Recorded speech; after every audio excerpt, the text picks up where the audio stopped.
hope you're all well wherever in the world today. It's Nadia Bajrami here, multi-award-winning trauma-focused hypnotherapist, mind coach, certified grief educator by David Kessler, end-of-life doula, Reiki master, psychic medium, and intuitive development teacher and mentor.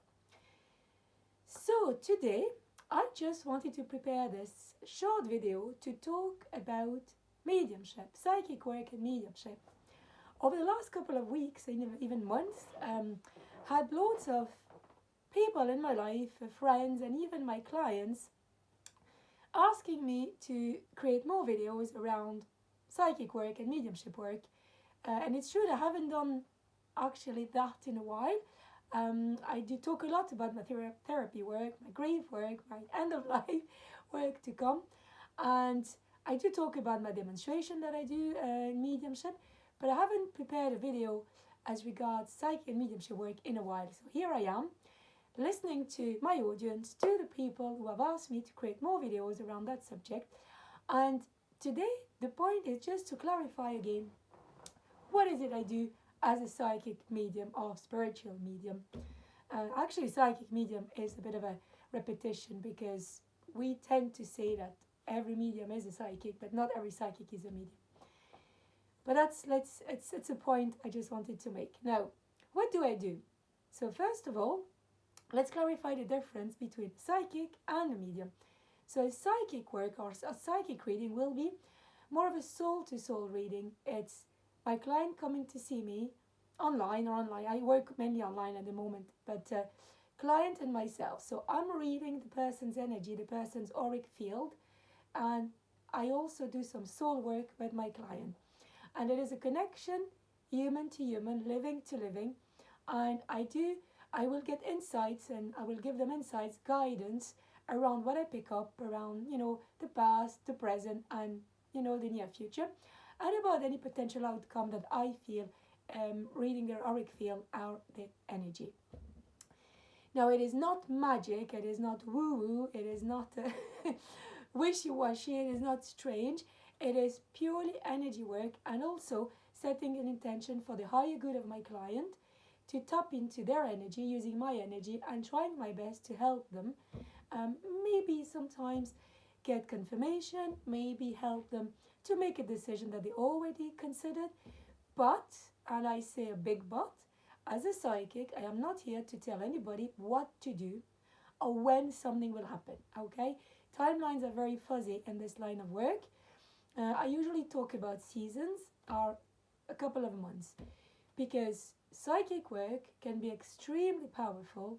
And as I said, I work on the soul level. So sometimes most of the time, I really go into the person's soul and I see also what the soul needs and what the soul is yearning for.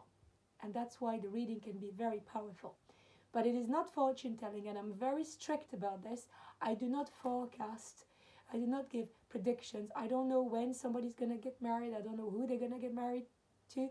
And I don't know when they're going to meet their soulmate or when they're going to find a dream job. I can only help them and give them insights. We're not fortune telling you. If we knew, it would be even counterintuitive, to be honest, because we also have to live life.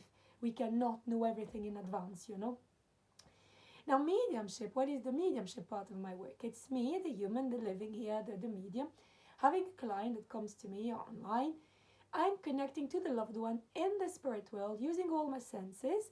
And I always set an intention before I do any reading. I tend to meditate a little bit, to sit in my power, to ground myself, and to open myself up to the spirit world, the spirit realm.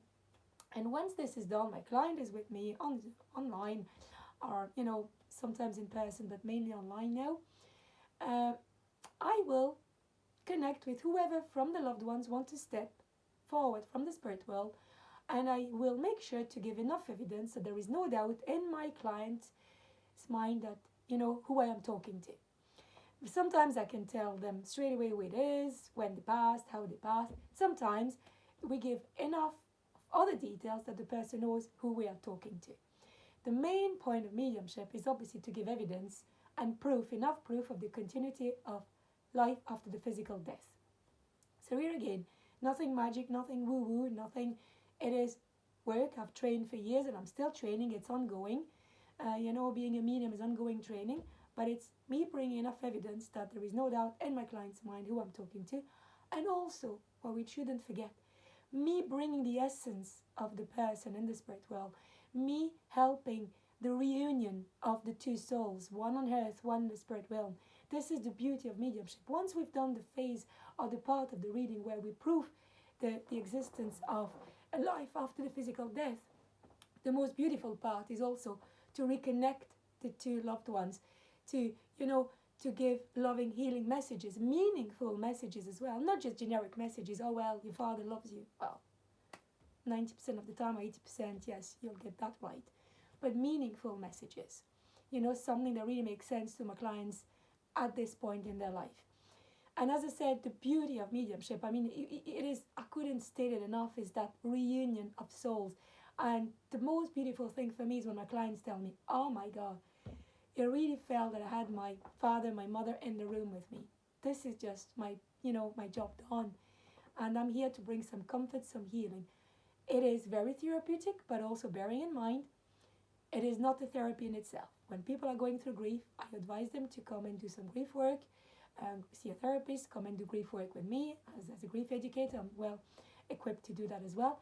But a reading, as much as it can be very therapeutic, is not a therapy in itself. So please bear this in mind. And one more thing I want to say as regards the mediumship reading, it is a three-way relationship between me, the medium, my client, the sitter, and the spirit world, and your loved one in the spirit world. So coming with an open mind, just that, coming with an open mind makes a huge difference and helps us and the spirit world to get even closer to you. Of course, as mediums, you'll always bring somebody. But if you come with the right energy and just being very open, believe me, you will have a very good experience. Oh no, actually, one more point. We are not in control of who's going to step forward. 90% of the time, it is the person you want to speak to. The way I work is I don't want to know who the person wants to speak to. I bring whoever comes. I just ask my client, is there someone you would like to connect with? Just say yes or no, and then I do the work. It is very important, as I said, to have the right energy, to come with an open mind, so that nobody wasted their time, because mediumship is such a beautiful thing and it must be treated with respect. It is really sacred. So hopefully that brought some light into how I work and what psychic and mediumistic work is. So if you have any questions, please feel free to get in touch with me. I'd love to hear from you. You'll have all the details in my video in the comment box, on my social media. Subscribe to my channels, to my YouTube, to my social media. I always love to get in touch and stay in touch with my audience. And if you want me to do any other specific videos on the subject, let me know and I'll be delighted to do so. Take care, everybody, and talk to you soon. Bye-bye.